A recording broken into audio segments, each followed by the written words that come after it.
and welcome to today's event, Build Homes, Build Health, Build Hope. My name is Leanne Ward and I will be chairing today's event.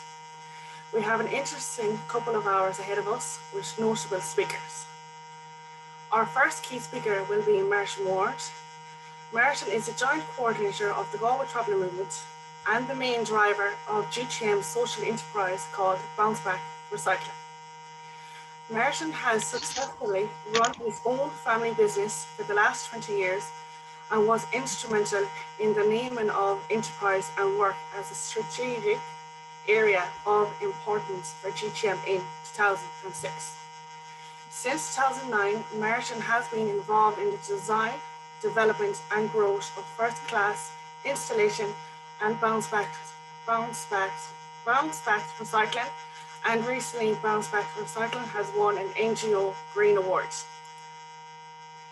Then we will have Dr. Mike Ryan. Dr. Mike Ryan has been at the forefront of managing accurate risks to global health for nearly 25 years. He served as Assistant Director General for Emergency Preparedness and Response in the World Health Organization Health Emergency Programme from 2017 to 2019. Dr. Ryan first joined the World Health Organization in 1996 with the newly established units to respond to emerging epidemic disease threats. Now, Dr. Ryan will be with us from 10 a.m. to 10:30 a.m. and there will be a question and answers opportunity given to everyone before Dr. Mike Ryan departs at 10:30. Following on from that, we will have Dr. Aileen Kitching, specialist in public health medicine at HSE West. Aileen has been a public health lead for Galway, W.H.O, Roscommon Traveller Health Unit and currently has a national brief on Traveller and Roma health in COVID-19. Public health has been very progressive in making the link between poor health status and living substandard accommodation, and also Aileen is someone who we got to know very well over the past year and a half, so it's a pleasure to work alongside herself. There will be a breakout rooms for opportunity for networking after the two main speakers. Finally, we will have an input from Kathleen Sweeney, the coordinator of the peer-led primary healthcare programme in Galway City. This programme is an empowerment model where members of the traveller community have a system to voice their views and perspectives and proactively participate on action for change within the health service. We have a busy morning ahead of us at this stage, and I'm going to hand you over to my colleague, Martin Ward, who will give us a bit of a context on the health inequalities in the traveller community. Great, thanks a lot, Leanne. And I'm just bring up Martin just to say there's a little thing with your sound, and we can just work on it behind the scenes while we move into Martin's presentation. So let me bring up Martin as well, and we'll be ready to move on. Thank you. Over to you, Martin. Thanks, Leanne. Good morning, everyone. You are all very welcome to the Build Homes, Build Health, Build Hope event hosted by Galway Traveller Movement. Today we will highlight the persisting inequalities across the social determinants of health with a focus on racism and discrimination, accommodation, education and employment. These were brought to the fore during the pandemic. We will also tell the story of the impact of COVID-19 on the traveller community living in Galway. We will then show the potential that meaningful collaboration has to influence change. I am going to talk the persisting inequalities. Unfortunately, the data and reports produced over the last 20 years across the social determinants of health tell the story of a community left behind. The stark stats show that the life expectancy of members of the traveller community is consistently over 10 years lower than that of the general population. Members of the traveller community make up approximately 50% of the homeless figures in Galway. 83% of travellers are unemployed and only 1% of the community access third level education. And the rates of suicide are 6 times greater than that of the general population. The poor health status has meant that individuals with underlying health conditions were at greater risk and many were hospitalised. The conditions of where people live, work, learn and play impact on their health. From a GTM survey carried out in March 2021, 63% of the respondents had experienced racism and discrimination in one of these areas. This highlights the level of racism and discrimination experienced by the community and backed up by numerous national and international human rights reports. How can policy and decision makers ignore the facts that allow persisting inequalities to continue? The struggle for justice should not be at the expense of the minority groups. We are calling on leaders within government to reform the systems that are currently not working and have failed the community. These systems need to offer full legal protection for the traveller community and be delivered with dignity and respect. We need to join forces to deliver health equity and address this injustice. The future of the traveller community is at stake. Make a healthy difference and save lives. GTM believe that racism is a public health issue and needs to be dealt with as a matter of urgency. We are now going to share a video and some comments from the community members affected across the listed social determinants of health. And we're going to start with racism and discrimination. So we need an end to racism and discrimination against the traveller community, as we believe it is the root cause for the poor outcomes across the social determinants of health, and our community health worker, Winnie Mongan, sums it up in this quote. I see it myself working on the ground as a community health worker. The impact, accommodation worries of unemployment, of challenges in education. Really at the root of all is racism and discrimination that has the biggest impact on the health of my community. These are the things that are out of our control, and we are paying the price with our health. And that was from Winnie Mongan.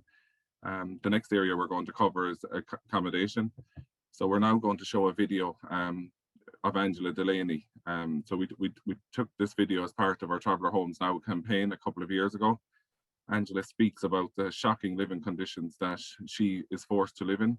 Since the video was taken, there has been some changes to the welfare units, but unfortunately for Angela and many other families on the site, they are still living beside an ex-landfill waste facility with rats and fly infestation. So Ellie, if you could show the video, please.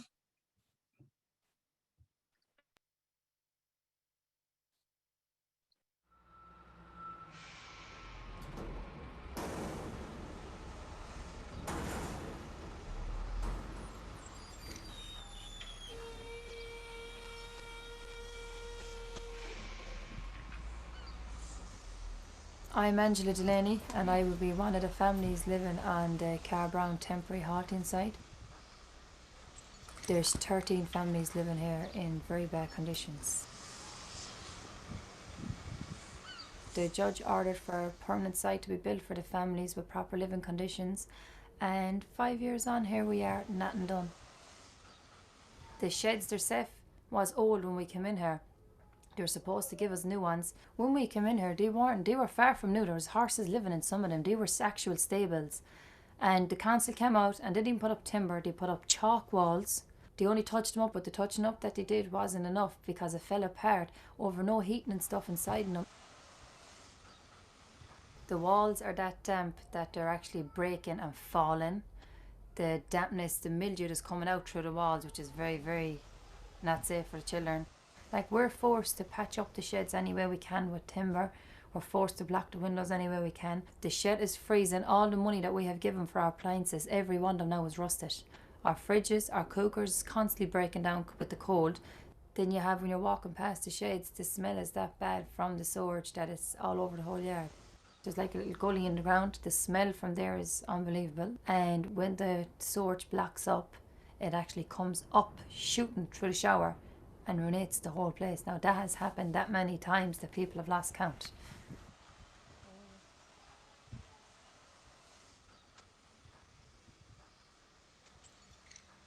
Some of the sheds has a problem with rat infestation. They're coming out through the holes it's in the walls. They're running across their feet. They have their own little holes, and when the holes is blocked up, because the walls are only chalk, they're digging through the hole. They're actually digging through the holes again. So to be honest, it was no place from day one to ever build a site. We're actually living right on top of the way. We're not even living opposite, we're living right on top of the dump, because this was an ex-landfill that we're living on, that was built on, and we're looking at burn of waste. Like, in all fairness, what's that saying? Really and truly, they put you beside a dump because they think you're rubbish. That's what they really think of the travelling community. No matter what way they sugarcoat it, no matter what they say about the families, you're rubbish.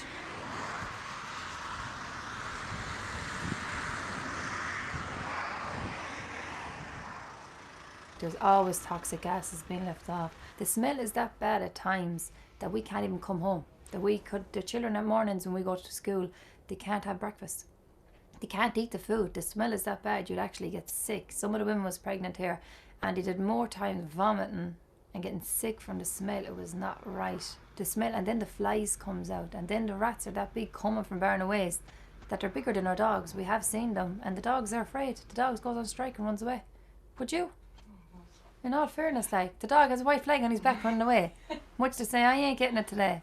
So it's not enough. Do you know what I mean? They're putting out a bit of rat poison every couple of months. That's not good enough. If they come out and clean up the site, make it comfortable for the little time that we have here until they come up with a permanent solution. That's all the families is asking for. It's gone to the stage now, I don't think they even feel like they want to meet the council, because it's all false promises, like it has been for years. When a judge passed the order for them to have a permanent halting site built for the 13 families within 3 years, and they ignored the judge ruling, I don't know who else after that they can answer to, and how the fact that they can still get away with that is just beyond me. They basically have the families' lives in their hands. They're playing with our health and our children's health.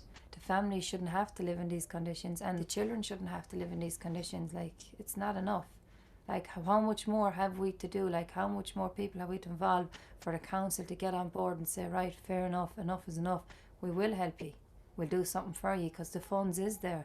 Keynote project has come to Galway, which we class ourselves very fortunate that it did come to Galway. Nothing has been done. The Keynote has €1 million on the table. We met with Keynote.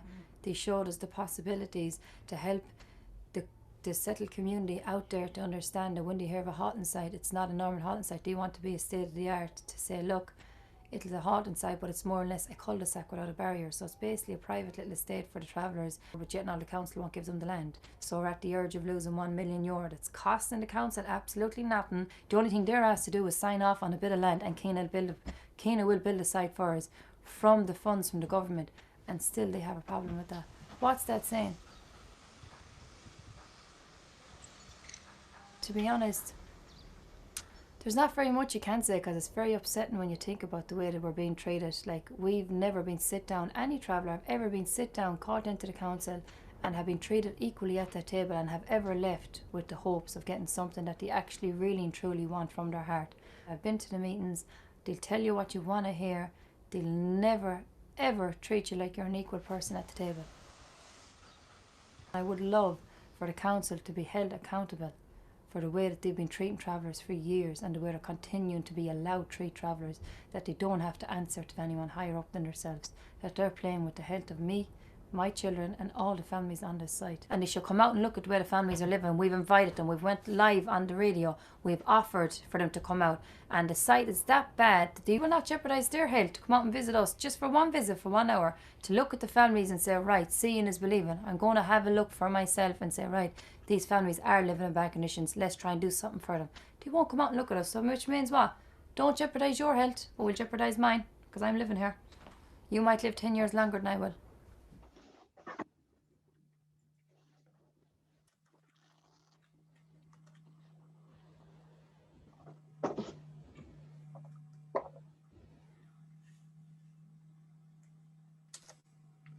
Thanks, Ali. That was such a powerful story and an experience that Angela shared with us. We're now going to move on to the social determinant of education.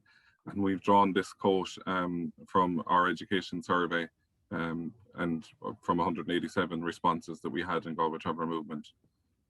Growing up in primary school, people would always be sniggering, making comments, giving me weird looks. I was a child, I'd done nothing wrong.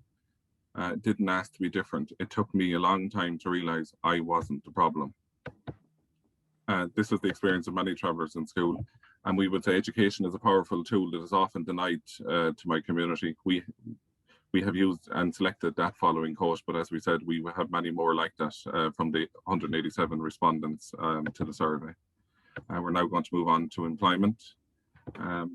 Employment is key to addressing income inequality, which also gives people a sense of purpose. The two following quotes highlight the barriers travellers face when seeking employment. They saw my surname on a CV and then told me the job was no longer available.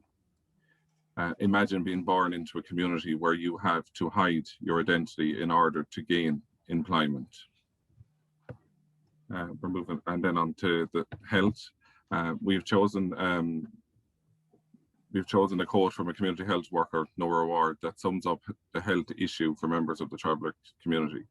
40,000 members of the traveller community will live healthier and longer lives if we address the inequities across the social determinants of health. And we would say, imagine being born into a community where your life expectancy is at least 10 years less than that of your peers from a settled community. And we're just going to finish up with a quote from Sonia Renee Taylor. We will not go back to the normal. Normal never was. Our pre-corona existence was not normal, other than we normalized greed, inequity, exhaustion, depletion, and extraction. We should not long to return, my friends. We are being given the opportunity to stitch a new garment, one that fits all humanity and nature. So we hope this quote inspires you to join forces with the traveller community to collectively stitch a garment that delivers for all Irish citizens. Thanks very much for listening. Great. So we'll just bring back Leanna and check that we've got your sound working this time, Leanna. Yeah. Do you want to apologies, everyone. Is it fine now? Yes, it's working now. Great. Thanks for fixing that. It wasn't like that this morning, I promise you. It wasn't. So apology. But I want to say thank you very much, Martin. That was very stark, but very informative. And thank you as well. So next up will be Dr. Mike Ryan from the World Health Organization. Now, GTM are very fortunate to have him here today at this event, as he is very busy and has taken time out of his busy schedule to be here today. So Dr. Mike Ryan will be interviewed by my colleague, Kathleen Sweeney. While the interview is happening, if anyone has any questions, please put them into the chat box, and my colleague, Vivian Ivers, the coordinator of the peer-led primary healthcare programme in Galway County, will come in with a few of the questions to put to Dr. Mike Ryan, and if there is time available before he leaves at 10:30. Go ahead now, Kathleen. Just to say that Dr. Ryan's only going to be with us in 5 minutes' time. So I don't know, Kathleen, are you happy to move on now? Or we could maybe invite some questions or remarks from what's just been shared by Martin. I don't know what you all think of that, because we've got 5 minutes before we move into this next section. So maybe Martin, are you still there? Could I bring you back into the speaking space as well? Oh, he may have stepped away. And also maybe I could bring up Vivienne as well. Yeah, I just wonder, maybe what we could do, I saw that there was many comments in the chat already, particularly after seeing the film, but perhaps if there's any immediate reflections from those of us who are gathered, there's about 114 of us now, just things that were coming up from this opening that Martin has shared, maybe points that you would like to bring in already.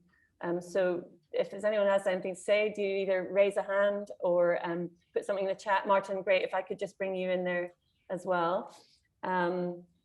So yeah, so an opportunity for anyone in the group, yeah, to make any points, or maybe between you, we have some of the core leaders in the Galway Traveller Movement team here up on the screen. Looks amazing.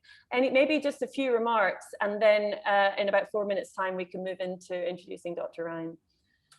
So anything further to say from any of you? I suppose I've just been looking at the chat box there, and most people have been very shocked and sobered by Angela's video. So, and even there's one person there as a Galway resident that is very shocked and disappointed. So I do think that, you know, even residents in Galway are not fully aware of the conditions that travellers are living in their hometown. Mm-hmm. Yeah, good point. How about for you, Kathleen? Anything that came up as as we open this today. Yeah, and you know, it is shocking, but it's the reality. It's what's been happening for travellers in 2021. We're not talking about back in the 50s or 60s or 70s. We're talking about in the 2020s that travellers are still living in these conditions. So it is stark and appalling, but it's reality for travellers. Absolutely, and I can just see a comment from Colette in the chat saying it's, you know, these conditions are dehumanizing, but it is the reality nationally. It's not just in Cara Brown.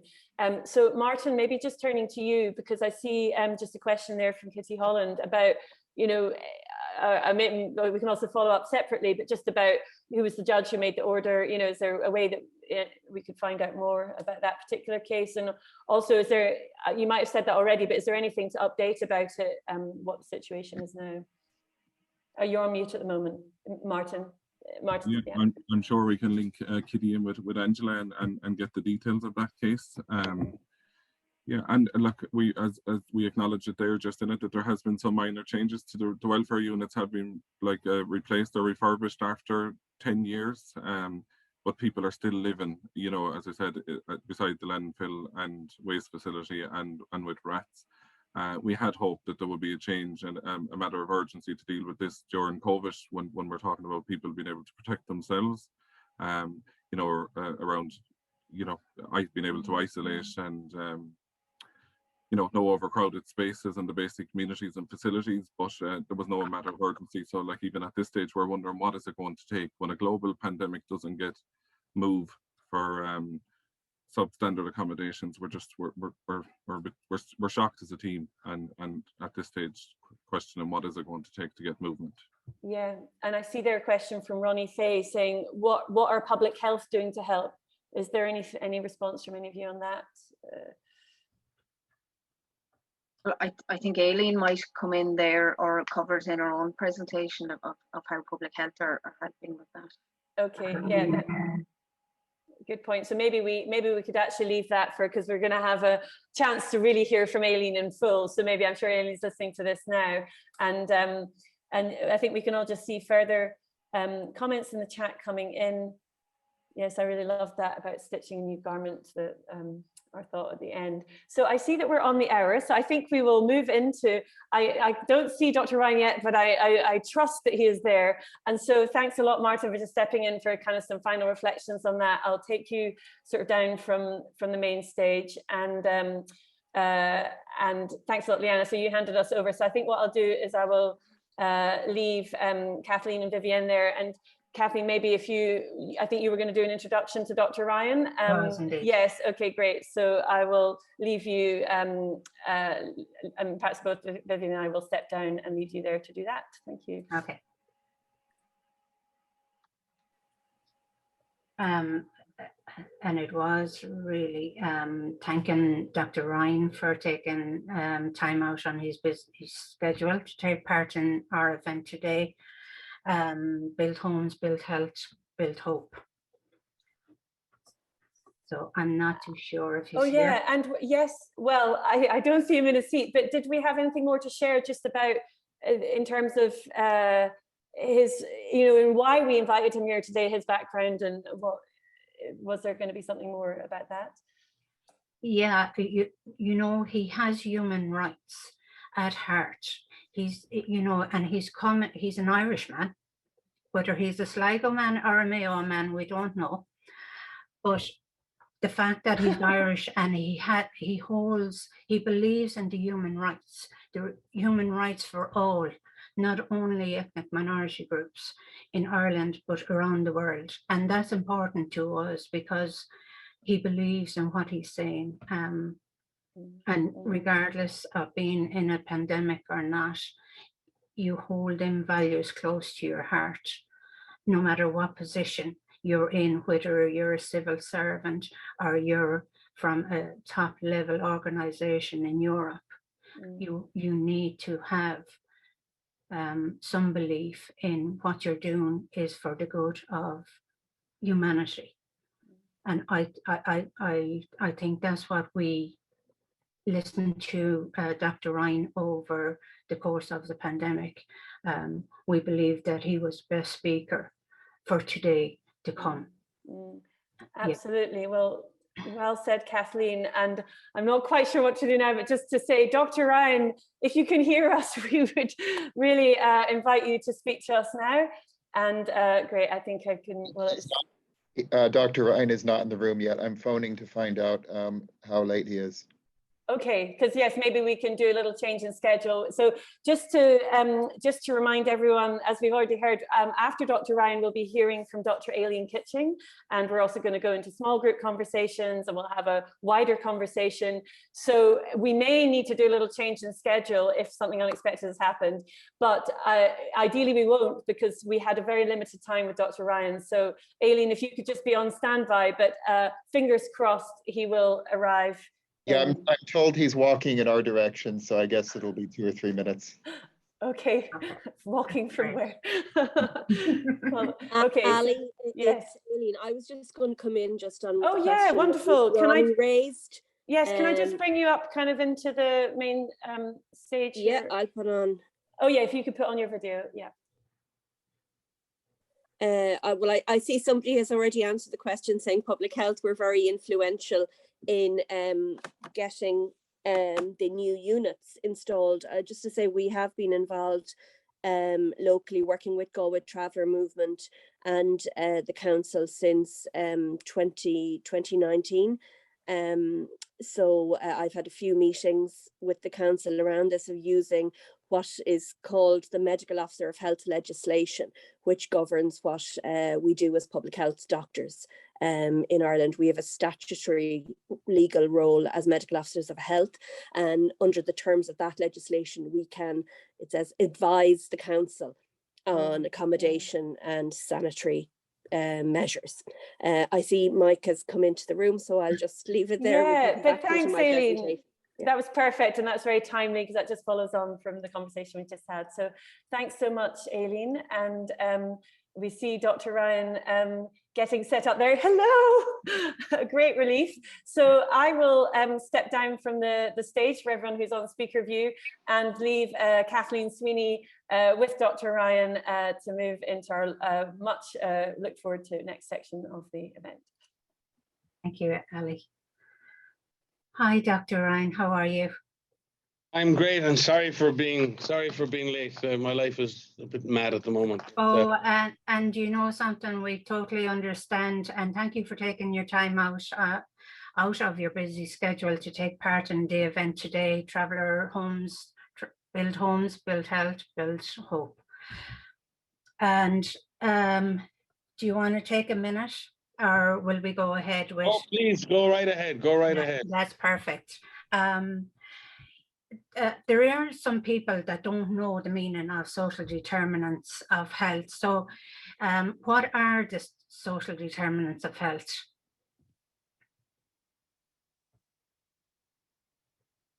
Sorry, I'm just trying to get my notes organized here. Yeah, go on ahead. Thanks for the question. I mean, first of all, I love the title of your event today, Homes, Health and Hope.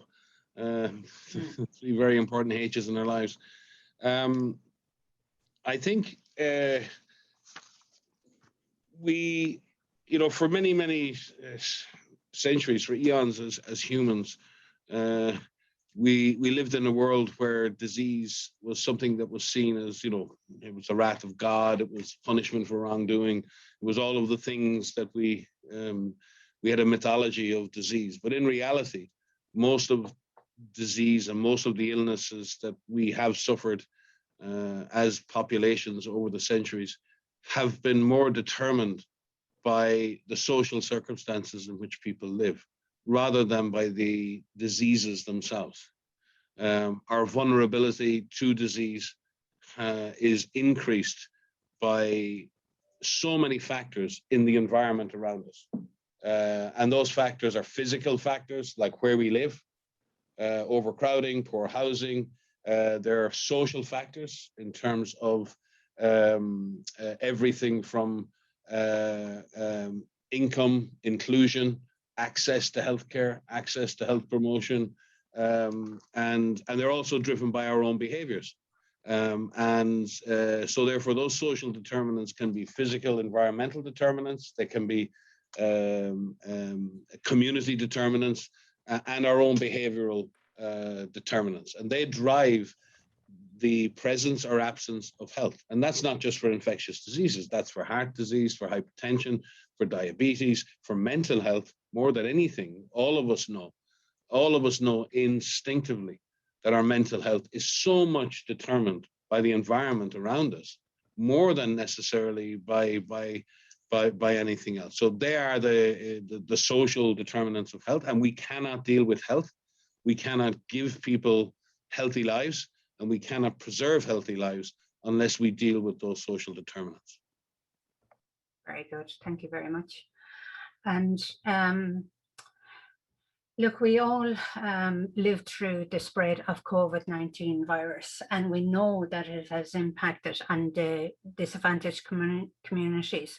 But what impact has the social determinants of health had on the spread of the virus? Absolutely massive, both in terms of the spread of the virus and the impact. And if we look at the two things, one thing is a virus spreading. I mean, there are mild viruses that spread all the time in communities. They don't cause devastation. It really is what those viruses cause in terms of illness and hospitalization, and ultimately in avoidable death. And the reality is that both factors, both transmission factors, the speed at which the disease transmits, and the impact are driven by social determinants. If you live in an overcrowded setting where you don't have the capacity to implement basic measures to protect yourself or your family, if you have to go to work because you're paid on a daily basis, you don't have insurance, you don't have unemployment, you can't stay at home, and you must go out and you must engage with other people. So your social situation, your education, your employment, your work-life conditions, if you're in a meat factory, so many factors will put you in harm's way potentially. And the reality is around the world that poor, marginalized communities have suffered more in terms of the spread of the disease, and have suffered more because, number one, many communities have underlying conditions. They have spent years and years without access to healthcare. Years and years with those social determinants of health have left them vulnerable. So when they do get infected, they get a more severe disease. And we've seen that come through again and again in the data. And then when they do get sick, they don't have access to the healthcare that they need because they're shut out of the system. It may not be shut out in somewhere like Ireland, but there are barriers still to accessing healthcare. There are real barriers in many countries where the healthcare doesn't exist, or where because of your ethnicity or because of your skin color or because of your social class, you can't access healthcare because it's privatized, it's not accessible to people who don't have money to pay. But even in a context like a developed country like Ireland, there are real barriers, and you know that in the traveller movement. There are real barriers that they're not physical barriers and they're not necessarily financial barriers, but there are barriers to accessing the healthcare that you need. And there's social and psychological barriers, acceptance barriers, and other things. And it's about making that decision to access healthcare. And many communities don't feel safe, psychologically safe in doing that. So they will always and very often decide to seek another form of care because their trust in the system is not fully there. And therefore, there are both self-imposed barriers and physical barriers, financial barriers to that. But there's no question in my mind that this, and I've said it on many webinars before, this pandemic has caused its own wounds, absolutely. But it's also ripped away bandages from some very old wounds in our society. And we're paying a heavy price for the lack of inclusion, for the marginalization of people. And we're now reaping unfortunate consequences of leaving so many people outside the healthcare system globally, and not having strong healthcare systems that are able to cope with the number of cases we have. Back to you. Thank you. And you're so right, because that gap keeps getting wider and wider. As a traveller, I and 40 other thousand travellers has experienced inequalities in Ireland. So what does Ireland need to do to address the inequalities experienced by my community. How do we address the power imbalance? Well, you are speaking a truth, and a truth that's experienced in many countries by many other communities who are marginalized or outside the system, or at least feel that they are outside the system, and do not feel empowered very often to have the system do what it should do. I mean, first and foremost, I don't have all the answers for sure, right? And I don't want to engage in tokenism where I'm telling you this is what you should do or anyone should do. But the first, I think the first thing we must all recognize as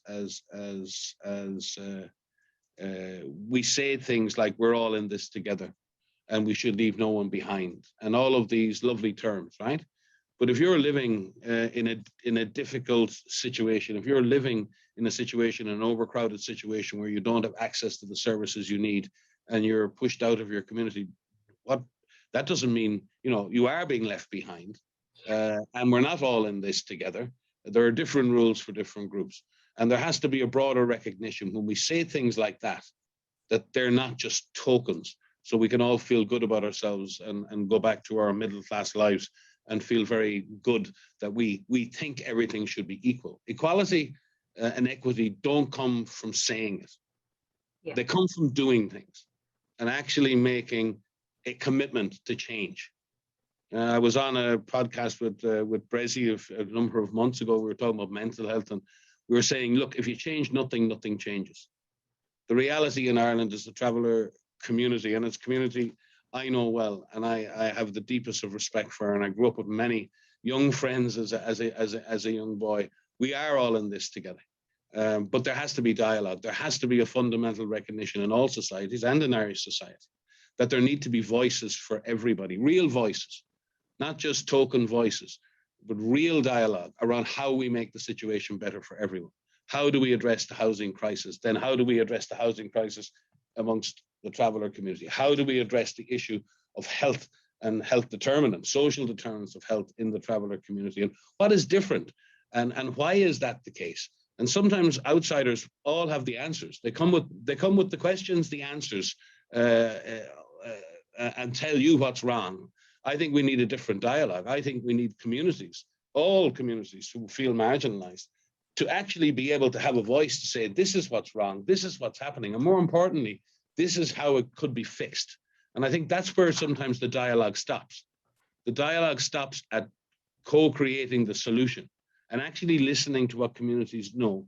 My experience around the world, to be honest with you, I do epidemics and crises and other things, but for me, the epidemics begin and end in communities, and the answers begin and end in communities. And listening to communities and having that dialogue and having what you're doing right now, to me, is fantastic. That leadership within your community and representing that community at all levels, and demanding that dialogue and demanding that voice, and not only having the voice heard, but having action taken in response to that dialogue. And that's where it sometimes stops. You have these, sorry, I'm being very direct, but we end up in a lot of discussions, and everyone is very happy to have the discussions, and we can put out the press release and have the nice photos, and everyone looks like they're good and kind and tolerant and all of that. But none of that matters unless there's real change, unless people truly change what they do. And to change what you do means you must change how you think. And we, as a society, all of us, have biases that we're not even conscious of. And we carry these biases around with us our whole lives. And we look at a certain community and we immediately make judgments. We project our beliefs about a community onto that community. And then we expect that community to behave or act in a certain way. And then we're not surprised if they do. And it turns into a self-fulfilling prophecy, which further isolates and marginalizes a group. And the only way we get around that is we bring people together in a dialogue and to talk and to fully understand each other. And from my perspective, that's what I like. That's why I come and want to be engaged in webinars like this, because we can do all the high-level press conferences we like, and we do a global press conference twice a week, and we can talk to the world. But the real conversation that needs to happen in the world if we're going to change it is at community level. That's where the conversations need to happen if we're to fundamentally change the way our society operates and the way we include or exclude groups. And none of that is going to change unless we move beyond the tokenism of saying there's a problem and we move towards changing the reality together. That's great. And look, don't apologize for being too direct, because the softly approach doesn't work anymore, and because we get nowhere. And look, at mental health was and still is a huge issue in my community, which suicide 6 times the rate of the general population. This accounts for 11% of traveller deaths. And if we only make up 1% of the general population, we're talking huge numbers. That was from the All Ireland Traveller Health Study in 2010. So where are the resources needed to address the increase in mental health difficulties post-COVID? Because we are afraid that we might be pushed into a huge pandemic of mental health post-COVID. No, that's a pretty shocking statistic that you just laid out there. I wasn't aware myself personally of that. That's a real difficult number to even imagine, and a terrible burden for a community to bear, because in that situation, there just must be constant fear of everyone around you, because everyone is suffering, and the whole society is suffering at every level in every country. All communities are suffering, and I think there's a general recognition that our mental health, the mental health of our older and wiser generation, the mental health of our children, the mental health of everybody has been affected. And this pandemic has just, I think, amplified what was already an issue. As you said, those numbers are pre-pandemic numbers. I think it can certainly not make the situation any better. Mental health is a pandemic in its own right, or mental health problems. And what we're seeing is, as communities become, as you said it there in your previous statement, I could sense that slight pessimism in your voice, saying, well, nothing is changing, And I think that also adds to the mental health burden. If people don't have hope, the last word in the title was hope. And I think it's the last thing we have as a community or as an individual, is that ability to hope, to see a better day tomorrow, regardless of your situation, to believe that something will improve, that life can change, your circumstances can change. And I think when people lose hope and they don't see that future, that really adds to the mental health burden and the psychological stress. And we have to give people a pathway for hope, and a pathway in which they can rebuild their lives. Because mental health, you don't solve mental health problems with a snap. It's not just about resources. It's a process. And it requires a long-term commitment to dealing with those underlying factors that drive mental health problems.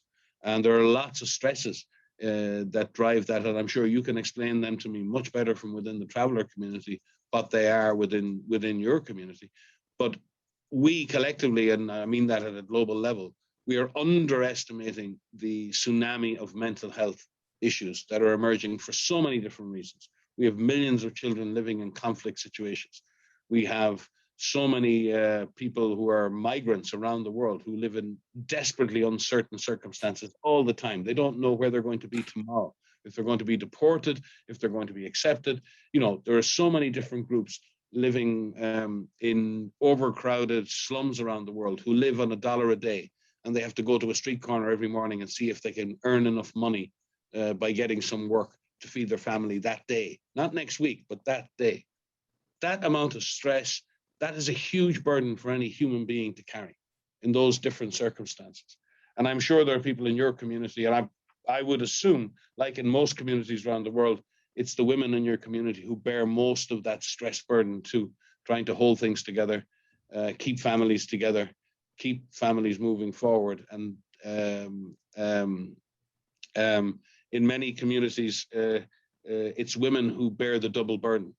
of having to absorb that extra stress within a family or within a community.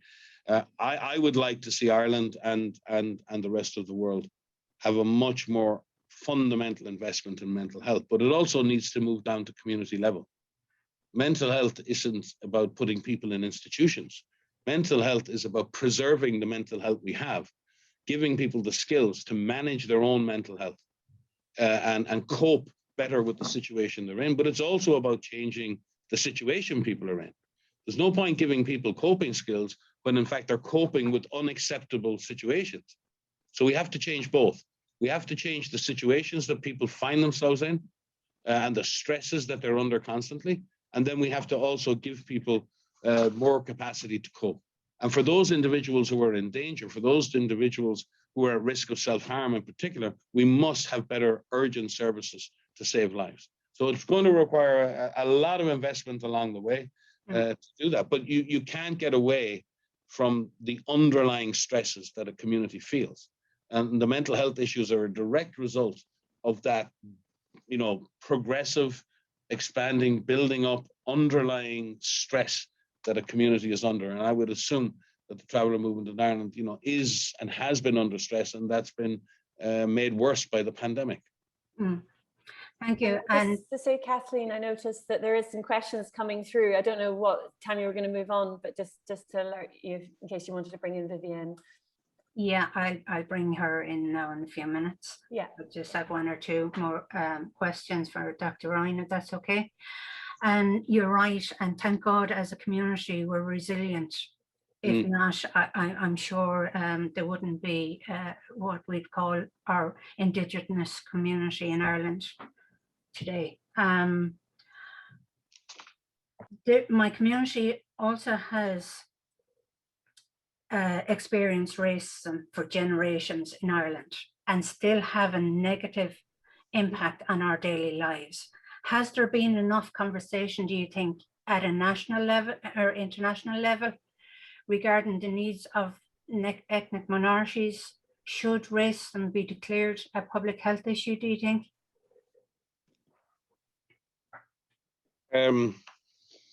Well, racism is a poison in all societies.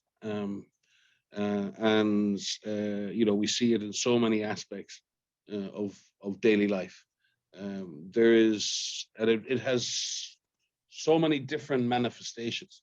And clearly, one of those manifestations, one of the outcomes of systematic racism is unfair access to healthcare, marginalization, othering of people to a point where they don't get access to education, they don't get access to healthcare. So ultimately, yes, there is a health consequence to racism, a direct psychological consequence, a denial of service consequence, a marginalization consequence, a poverty consequence, an education consequence, and all of those lead to ill health. So yes, racism is a health issue.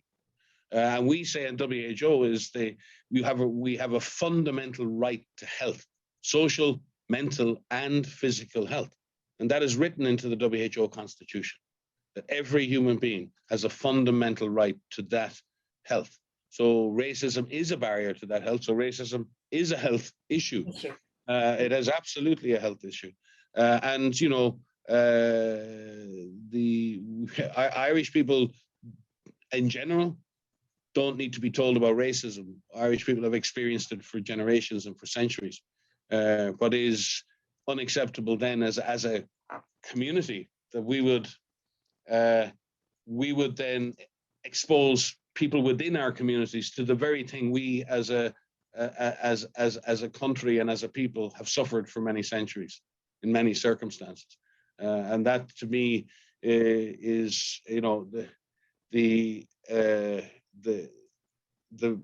if the measure of any society is how you treat not the people who are the same as you, but how you treat people who are not the same as you for whatever reason, religiously, ethnically, from a racial perspective, from a language perspective. There are so many different economic perspectives, right?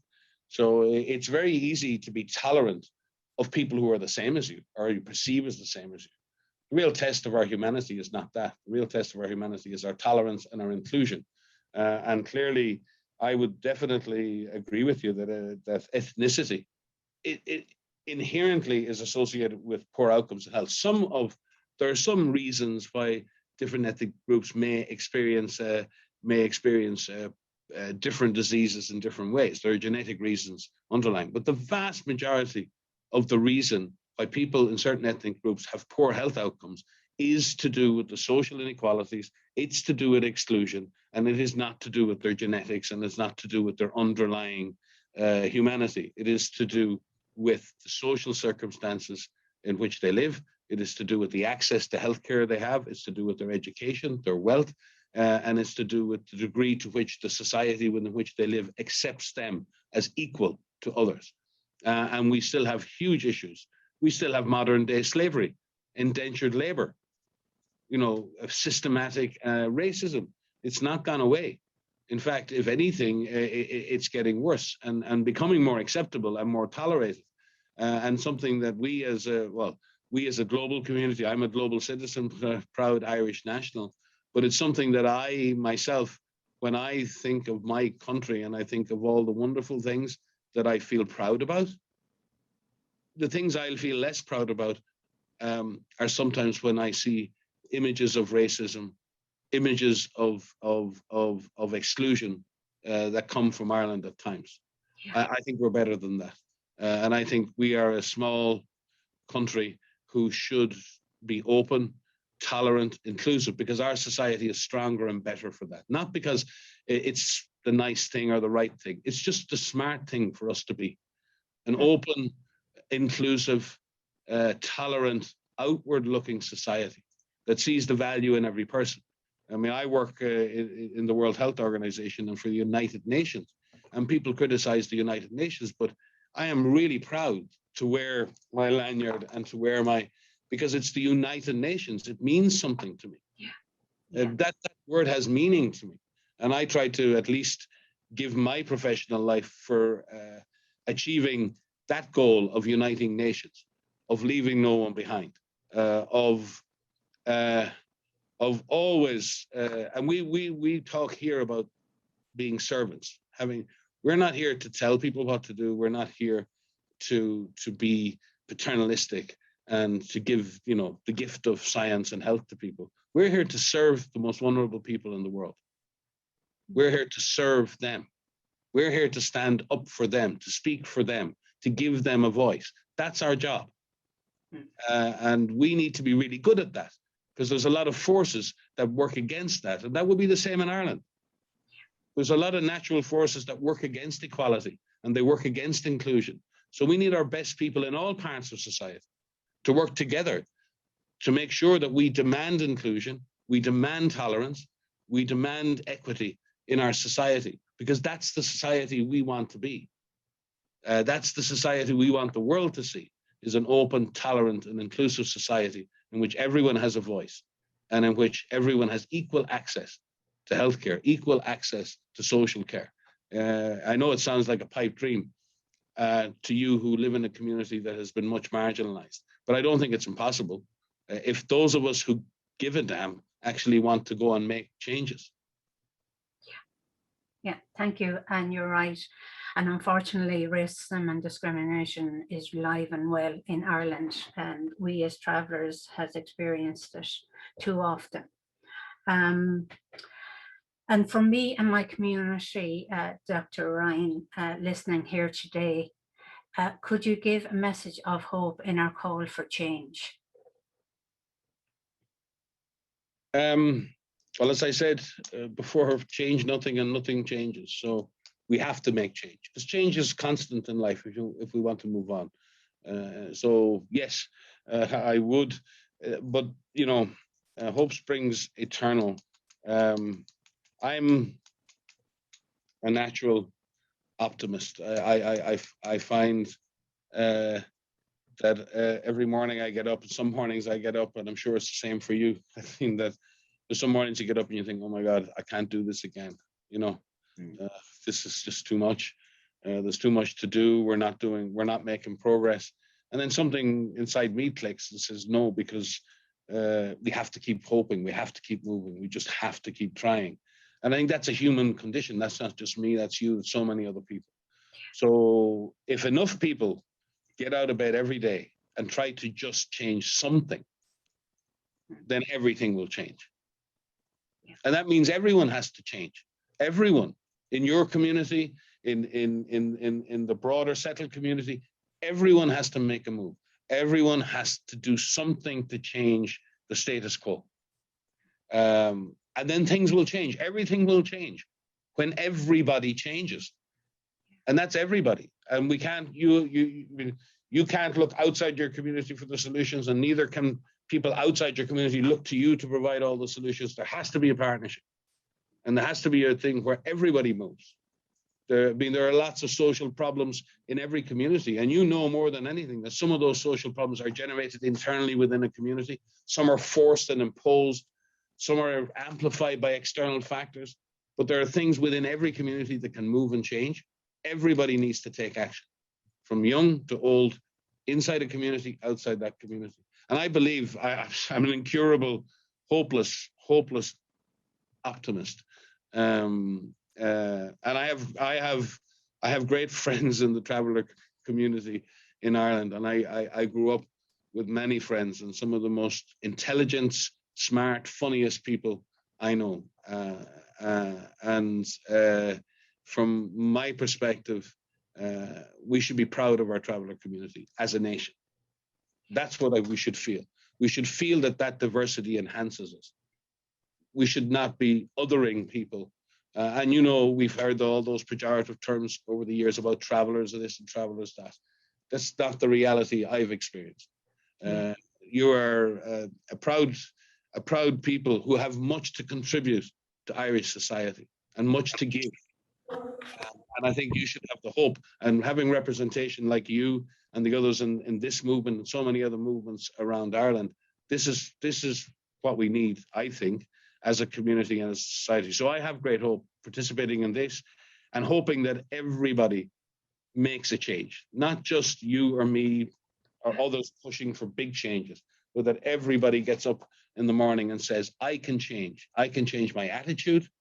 I can change my behavior. I can change what I do today about this issue. And if we do, I think things will change. Perfect. And it'd be great to be able to live in an equal society where you don't feel that you have to, on a daily basis, experience some form of racism. Dr. Ryan, if it's okay, if you could, I'm going to pass you over to my colleague, Vivian Ivers, just for a small Q&A and I know your time is limited, but we won't hold you too long. Right, Dr. Ryan, thanks for that input there. I know we're limited on time, so I was just going to maybe call out two questions that I've been monitoring here in the Q&A. So from Ronnie Fay at Paddy Point, a key barrier in Ireland is the absence of the collection and analysis of ethnic data. This has made it challenging to accurately capture the true impact of COVID on traveller and Roma communities. What can you do to encourage our health services to collect data disaggregated by ethnicity? Ronnie, that's a brilliant question, because it's a huge reality, and we've had the same issue with gender over the years, same issue with age, and now we have an issue around ethnicity and representation. What gets measured gets done. If we don't measure things according to the groups, then we're never going to have the data to make the changes and actually identify the extent of the problem and then chart any improvements that we make. So it's absolutely important that the system in Ireland and globally collects disaggregated data. So we actually specifically collect data on the health experience of different communities so we can compare and track that. If we don't do that, then we're in the dark. All of us are in the dark. So that's probably, if there was one recommendation, I will definitely follow up. I wasn't aware actually that, I don't know, maybe it's true or not true, but I would be very surprised if Ireland is not collecting disaggregated health data at the level of communities. Maybe they are, maybe they're not, but if they're not, they should be. Thanks for that. And then one in from Kitty Holland of the Irish Times. So it sounds like you're talking about institutional racism, Dr. Ryan. How can travellers and their allies call this out? There's many definitions. I don't want to get into the definitions of institutional racism versus racial bias. There's so many different levels. But there's no question that in Ireland there's been institutional issues over many years against many different groups. If you happen to be an unmarried mother in Ireland, or you happen to be in other groups, or you happen to be the child of a poor family sent to Borstal, there have been many cases where institutional bias and institutional damage has been done by the way we deal with any community that we have. There's no, I believe that most people in Ireland, even amongst the authorities, aren't institutional racists in themselves, but the institutions and their behave in a racist way, because it's not associated with tolerance, it's not associated with inclusion, and there are deep biases in the way those systems work.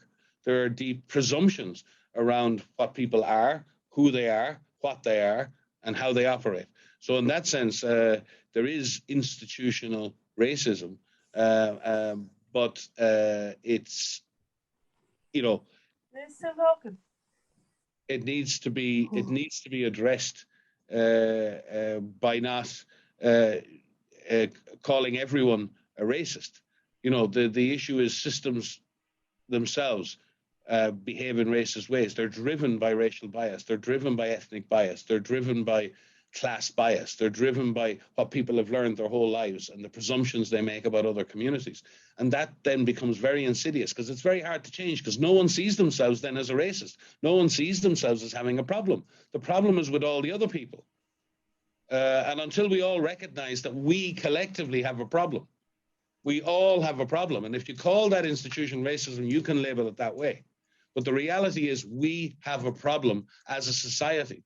There are people who are marginalized, excluded, and are suffering mentally for that. They're suffering physically for that. You can argue the cause, you can argue the fault, you can argue all of that. But it has to be recognized there are people who have lived outside our system, on the margins of our system, for decades and for generations. And we continue to do that. If you call that institutional racism, then that's what it is.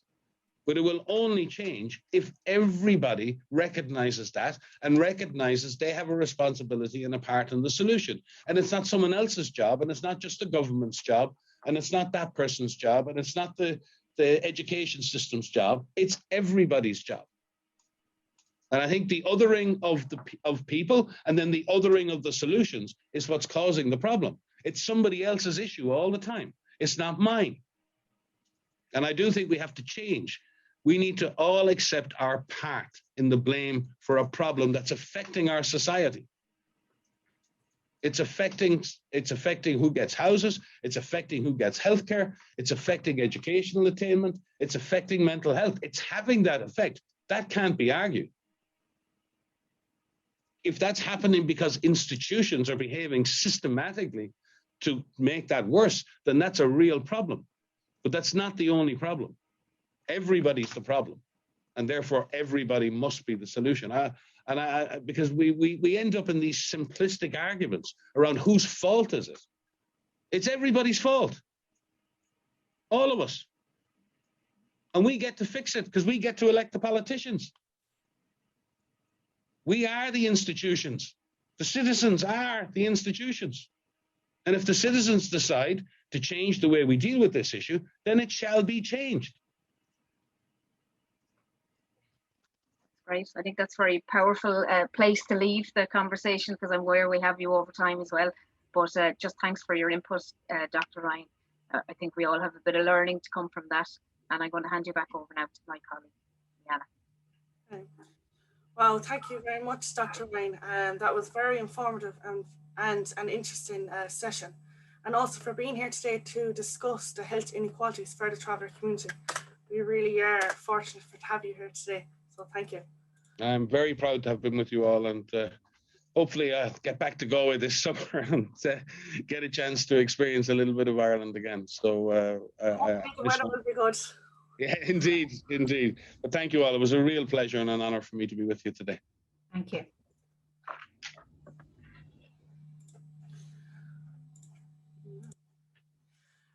So now our next speaker, who GTM are delighted to have also, is Dr. Aileen Kitching. So Aileen is the specialist lead within the HSE West Public Health Department for Social Inclusion and Traveller Health. In that role, outside of her health service role, Aileen is a trustee on the board of the Traveller Movement in Britain since 2011. Aileen has led on the COVID-19 response for the traveller community in the West, and Aileen will be telling the local story of the COVID-19 pandemic. There will be a Q&A opportunity, and I will come in with a few of the questions to put to Dr. Aileen at the end. So if there is anyone who is interested in proposing a question, please pop it into the chat box. So I'm going to hand you over now to Aileen. Thanks very much, Leanna. You've given me a very hard act to follow there with Dr. Mike Ryan. But I'm just going to talk us through just what our response has been locally and some of the aspects of that response among the traveller for the traveller community in the West. So I thought I would just start by talking about the course of the pandemic among the traveller community in Galway. So Ali, if you could show the first slide. So we came relatively, I suppose we thought at the time, unscathed through the first and the second wave. The first wave of COVID, which was in spring, summer 2020, we had our first case notified among the community on the 18th of March. And all in all, in that first wave, 23 cases where we had 23 cases in Galway City, which was the totality of cases in the West. And most of these were linked to an outbreak on a halting site. The second wave also, we were very, I suppose, unscathed or came out of it relatively well, we felt at the time, with 53 cases in Galway City and County. And most of these we were able to link to each other and to outbreaks, with 2 clusters in Tuam and a number of cases, 9 in an outbreak linked to travel to a funeral in the UK. If you could click again, Ali, please. And I suppose I think this cartoon highlights what we had thought we would be saying for the second wave, and then we came on to the third wave. And I think if we had known what was ahead of us before then, we would have been completely horrified. What we saw in the third wave was the influence of increased transmissibility of the Alpha variant, or the UK variant as it was called at the time. We saw significant and rapid spread through large extended traveller family networks, and especially where there was substandard living conditions or overcrowding. We saw a huge burden and disproportionate burden of infection and hospitalizations among the community. There was some weeks in January and February where there was more than 1/3 of the cases in ICU in Galway were made up of members of the traveller community. And the impact of long COVID on the community is yet to be determined. And just to look at the numbers from that third wave. So it started in November 2020, and we've had 942 cases in Galway City and County since then, and up until mid-April before the cyber attack. And these case numbers peaked in January and February. About 900 of these were linked to outbreaks, mostly in large extended family networks, including outbreaks on halting sites and in traveller group housing schemes. If you can click again, Ali. So we've had at least 1,000 cases of COVID among travellers in Galway City and County since the start of the pandemic, which you can all appreciate is a significant number. If you can go on, yeah. So what do we know about COVID? Well, as Dr. Mike Ryan has alluded to earlier, COVID is experienced unequally, with higher rates of infection and hospitalisation among disadvantaged communities. We know that travellers in Roma have significantly increased risk of hospitalisation, ICU admission or death from COVID compared to the general population in Ireland. And this was the basis for NIAC recommending that they be prioritised for vaccination. COVID isn't a great leveller, as initially suggested. It shines a spotlight onto adverse living and working conditions, and it interacts with and exacerbates existing inequalities in chronic diseases. So the conditions we work, live, play, and age in impact on risk and transmission of many infectious diseases, not just COVID.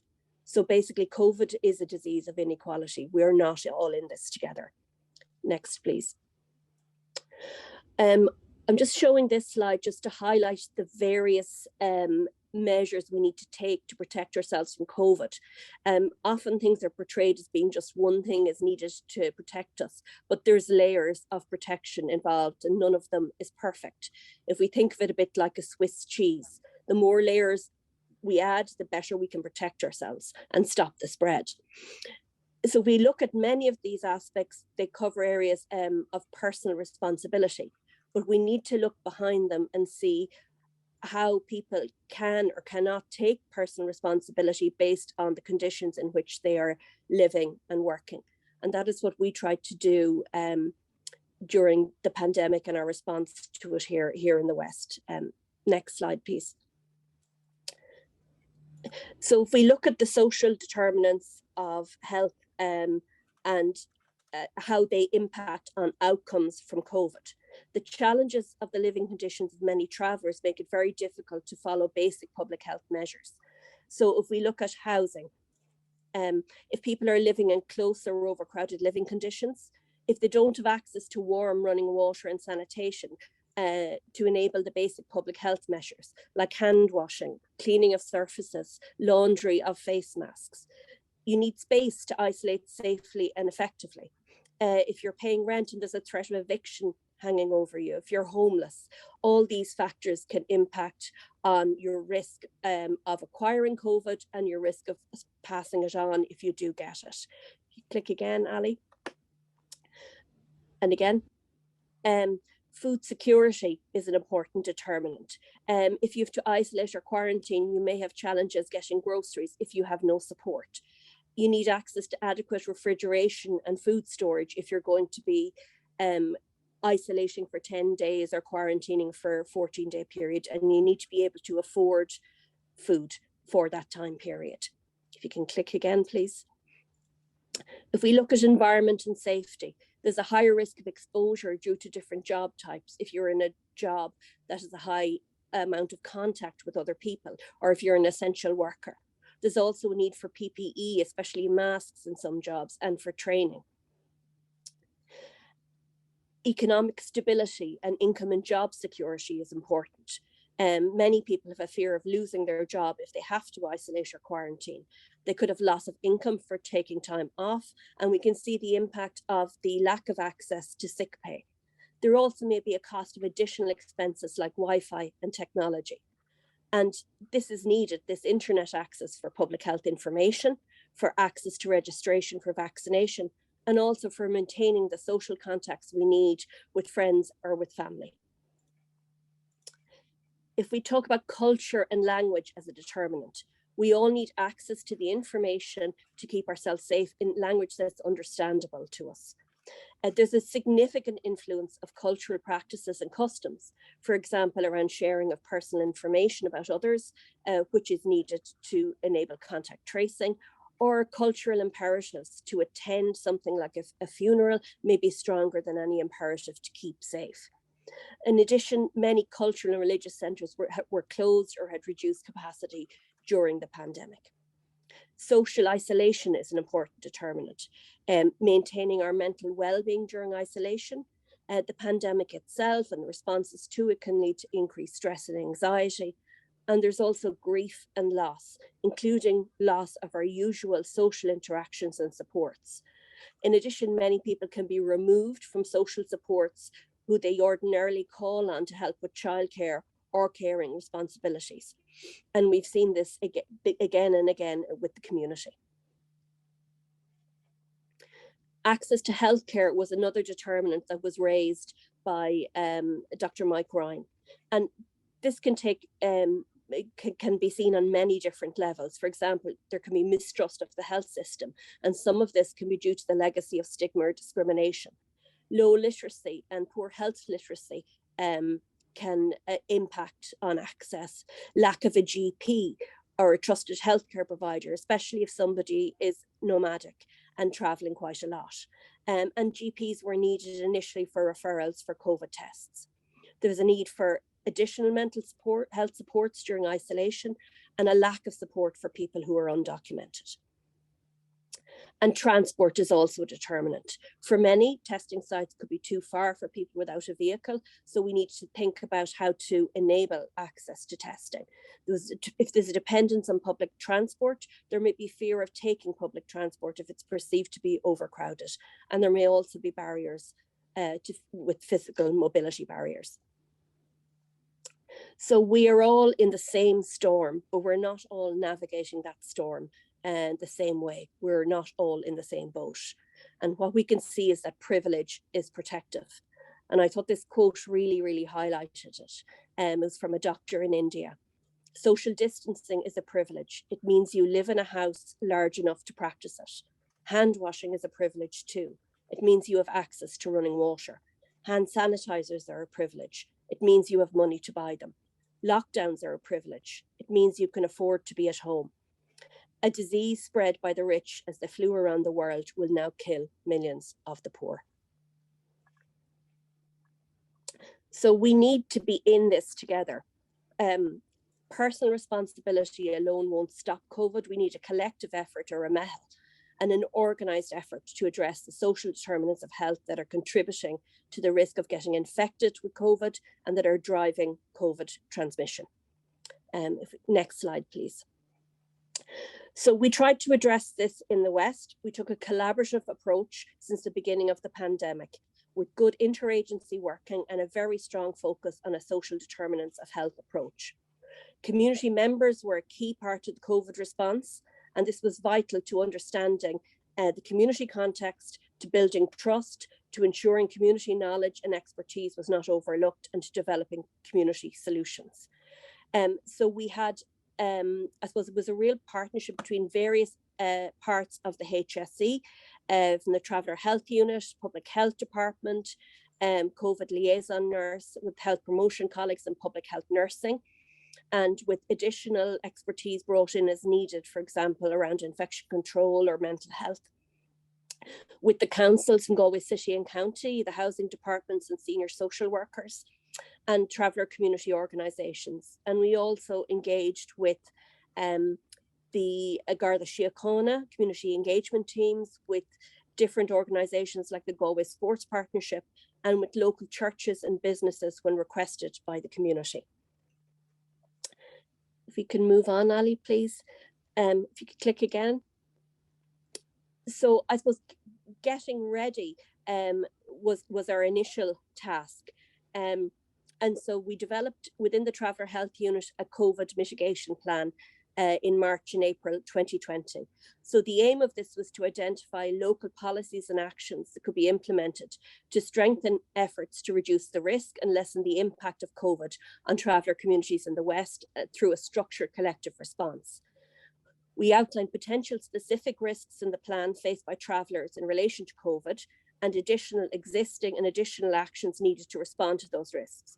For example, a specific challenge identified in protecting travellers against COVID was the living conditions of many, in substandard accommodation with inadequate basic services. And this was all framed around a strong social determinants of health approach. And this plan was then shared with local authorities. So our regional THU coordinator convened meetings with the Traveller Primary Healthcare Projects and the local authorities. We asked the projects to report on the living conditions and emergency interventions necessary for community members in substandard accommodation. And then jointly with the local authorities, they completed risk assessments to identify travellers who were at risk of severe COVID illness if they caught it. So these were the most medically vulnerable, and their capacity to cocoon, as was happening at the time, and to identify those who were living in under overcrowded conditions who wouldn't be able to isolate if they were unwell, and to see if we could put plans for self-isolation in place for them. So preparedness then evolved into response to COVID cases and outbreaks, and the weekly interagency meetings that we had set up to address the needs identified and progress the interventions needed to meet them did evolve into outbreak response meetings as time moved on and as is needed. So some of the prevention measures that we tackled during that time were, for example, providing alternative accommodation for some families, an additional mobile home or additional portaloos, etc. on site, or addressing issues around water and sanitation. Click again, thank you. So as I said, the weekly meetings evolved into case and outbreak response team meetings. And these were under my lead as a specialist in public health and medical officer of health. One of the features, I suppose, was that we had this a dedicated specialist for all cases or outbreaks among the traveller community to ensure a consistent approach, understanding of the community context, and build up of relationships and trust. And this response was supported very much by the medical officer of health legislation, which underpins the work we do as public health specialists. We had a consistent team utilising the existing structures and relationships via the Traveller Health Unit members, and agreed processes with the local authorities, the projects, and all of us really about contacting out of hours, for example, if there was a new case identified at a weekend or in the evening time, to ensure we could have a timely response. Next slide, please. So some of the key features of our local response: it was community-centred and often community-driven. It was flexible and responsive to rapidly changing situations. For example, we developed a project with Galway Sports Partnership and Galway Traveller Movement regarding men's health on one site to try and, I suppose, manage some of the pent-up frustrations that were in existence on the site. Nurses were employed to the Traveller Health Unit to support the public health response, and they had a key role and continue to have in liaison and advice, and in supporting contact tracing and source investigation, the vaccination rollout, and developing a real trusted relationship. We supported isolation and quarantine, and this was again in line with our social determinants of health approach. So accommodation to enable people to isolate or quarantine. The councils identified specific housing or apartments or facilities that could be used to enable people to isolate or quarantine locally. City West was available at a national level for people who needed access to isolation or quarantine, but we found that that wasn't really appropriate for many travellers who often had caring responsibilities at home or couldn't be away from family for that extended period of time. Wraparound support was provided by the primary healthcare projects with initial funding from Galway City Council and then from the HSE, and active surveillance, regular contact by the COVID traveller liaison nurses with cases and contacts, just to give advice and to ensure there was understanding and to rationalise things for them around dates for testing or quarantine periods. And we also had support from infection control. I think Olivia might even be on the webinar, and this was a really great help where we had very challenging circumstances. For example, if we had a mum who tested positive with a lot of young family members, in a confined space, and Olivia did some site visits just to ensure that the support and the advice that was given was tailored to that unique and individual situation. We took very much a pragmatic or harm reduction approach, so it wasn't black and white. It was about doing things safely, and gave practical support to bereaved families. For example, giving masks or sanitation packs for removal or a wake or a funeral, and helping with messaging. So our messaging, it was locally specific and responsive to needs. We did a regional media group of the primary healthcare projects coordinated by HSE Health Promotion, and they worked on messages and scripts for videos under advice from public health in regard to what the messages should be based on looking at local data. We very much encouraged the community health workers to lead by example and model the public health measures. The messages were delivered by the projects and by the traveller liaison nurses via videos or pictures on WhatsApp and Facebook, and direct messaging to cases and contacts.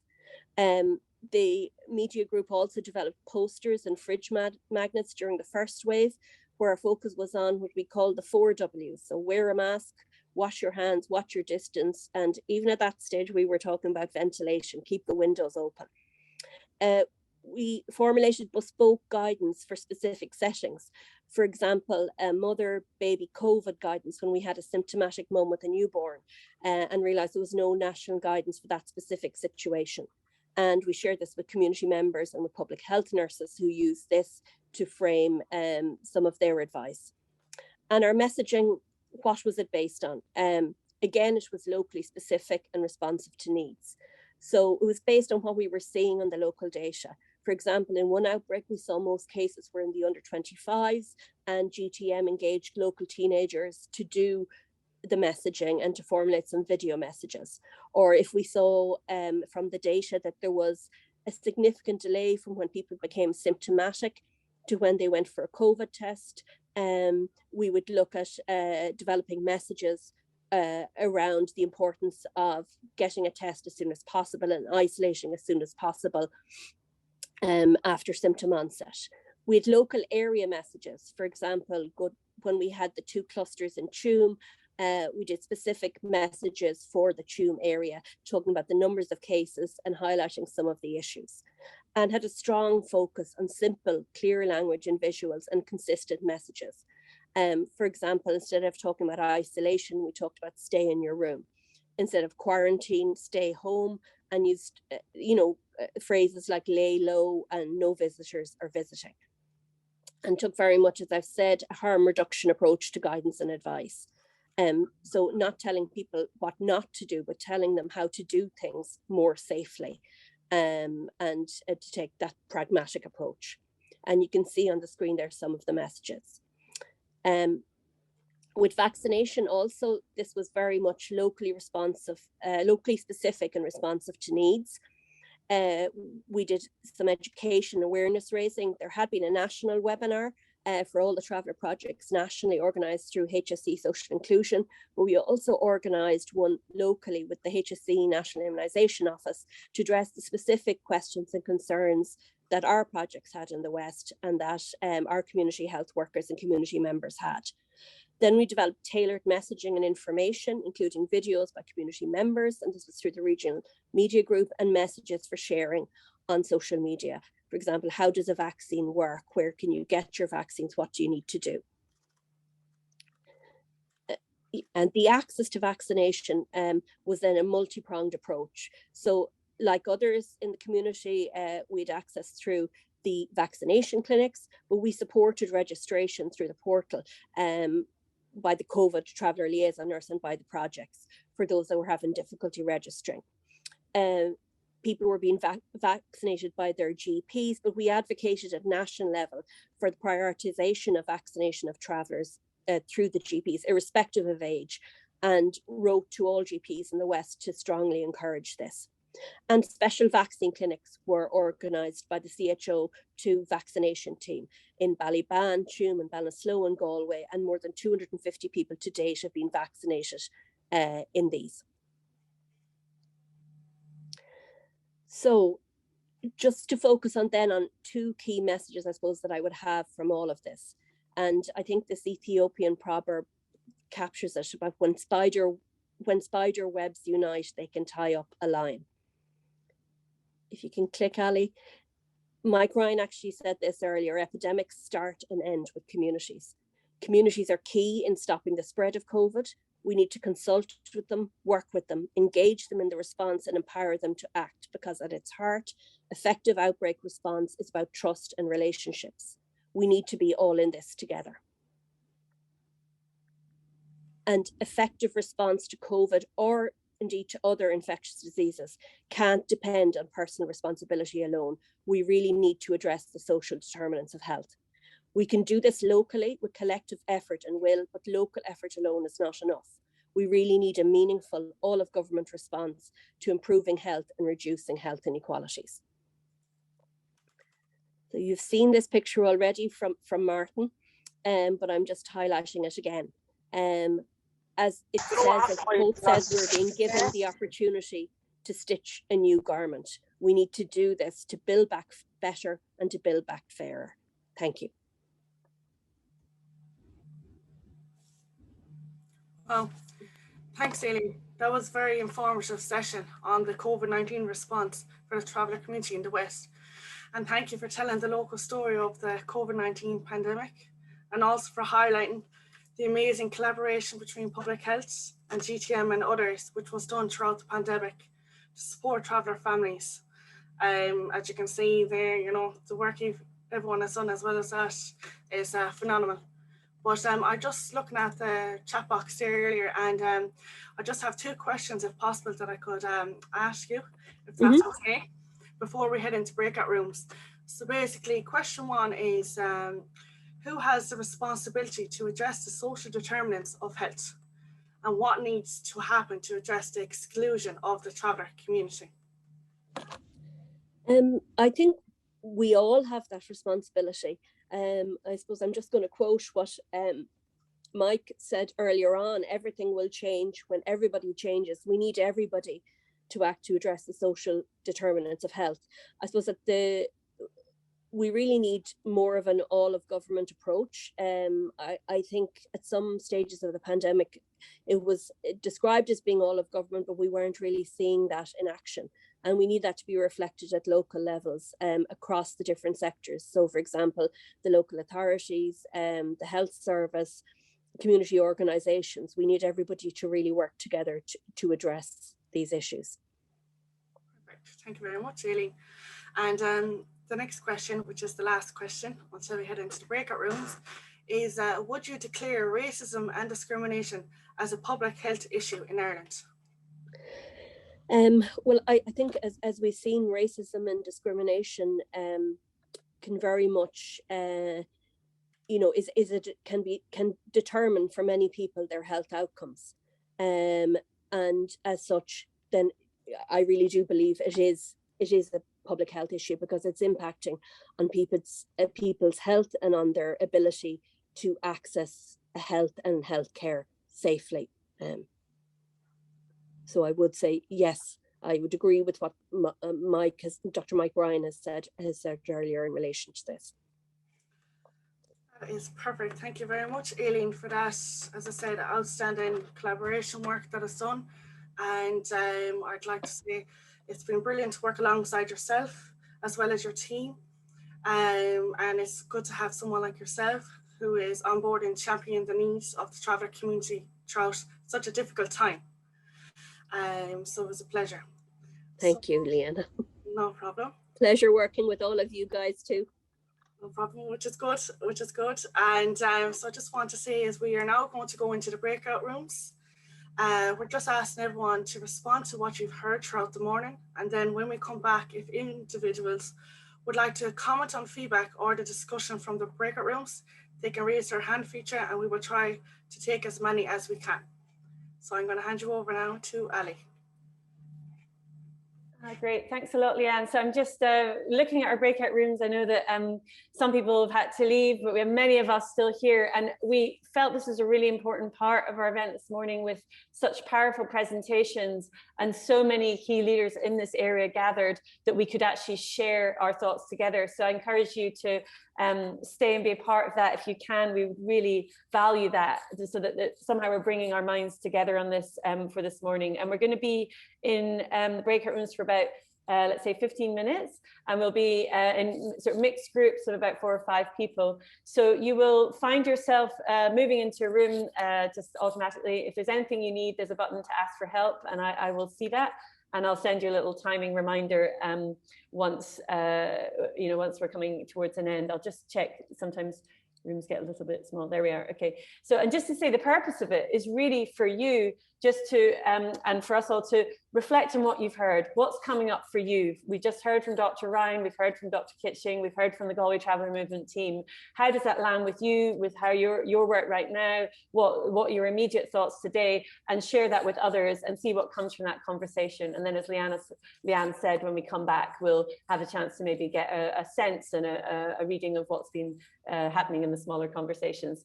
So with that, I will, okay, I'm just going to make sure I don't want any of the rooms to you to be too small, so just move a few people around there. Okay, so you will all find yourselves in a room, and if you need to ask for help, and wishing you a really great conversation.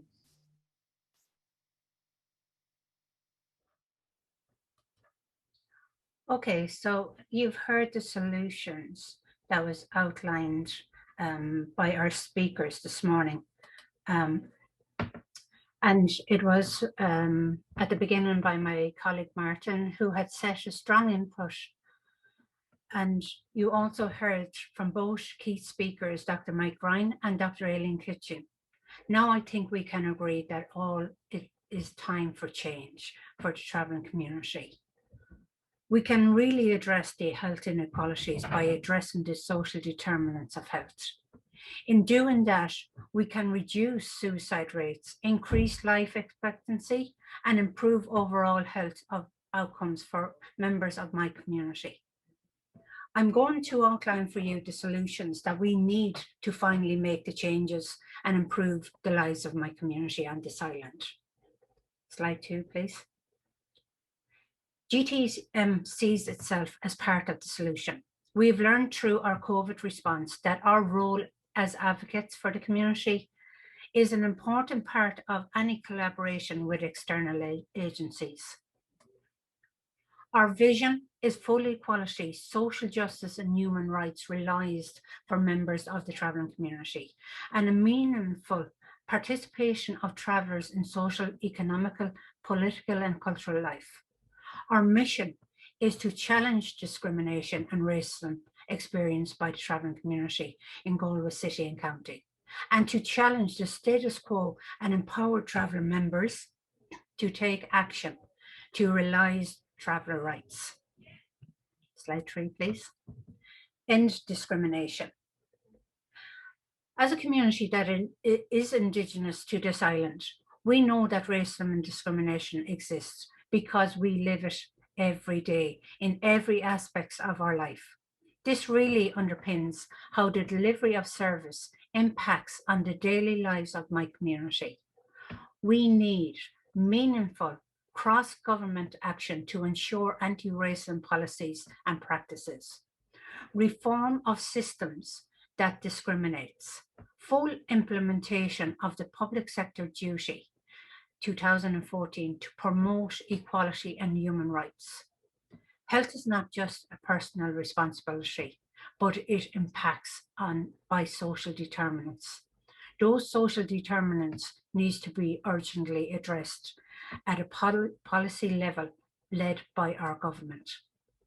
Slide 4, please. Right to accommodation. This is a huge issue in my community and something needs to be addressed as a matter of urgency. We have people living without basic running water or electricity during the pandemic, and people living in overcrowded accommodation. This really needs to stop. We want to see full implementation, 32 recommendations of the expert review on traveller accommodation. For example, put in place the legislation to suspend the reserved functions of elected members for approval of Part 8 proposals for traveller-specific accommodation, repeal the trespass legislation, introduce a NECNEC identifier on all social housing applicants, full implementation of the traveller accommodation programme across the country. This means drawing down resources available to travellers. Next slide, please. Right to employment. Article 23 of the Universal Declaration for Human Rights states that everyone has the right to work, to free choice of employment, to just and favourable conditions of work, and the protection against unemployment.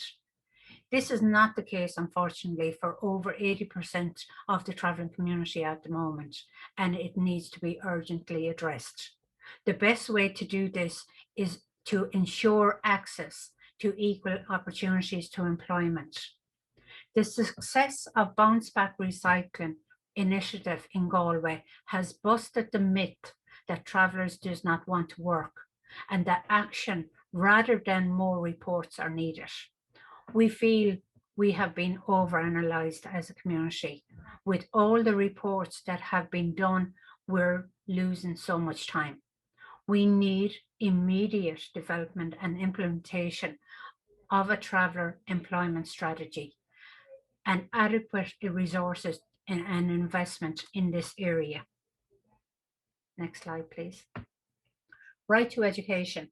We want to see equitable investment to promote and empower of access to education for members of the travelling community. We need to ensure equality outcomes for members of the community in education. If anything, COVID highlighted further gaps in education for our traveller children. GTM's educational survey documented that the majority of travellers did not have the technical supports or internet needed for children to do their homework, a basic need. The photo that you see in the slide there shows 24 travellers who graduated with a level 7 in community development in 2019. And in the participants, they were all levels of literacy skills. But with mentoring that was put in place by GTM, we made sure everyone completed their studies and no one was left behind. Now, can you imagine if real investment from the government level and collaboration between educational institutes and traveller NGOs, what could be achieved? Slide 7, please. The last slide we have here is what we see as an element of success in solutions. I've already outlined for you. They are participation, respect, and dignity for the views and perspective of the travelling community. Effective data collection using ethnic identifiers. Planning by design for the inclusion of minority needs. Full transparency, equality and human rights. Setting out targets, monitoring and progress and results. And there has to be accountability for if actions are not made. I've now come to the end of my slides, and I want to take the opportunity to thank you all for attending today's event, and hopefully that there will be real collaboration to make sure that actions are addressed and poor health inequalities are also addressed. And I take the opportunity in thanking the speakers that went before me. And from the Galway Traveller Movement, everyone have a nice day. Thank you.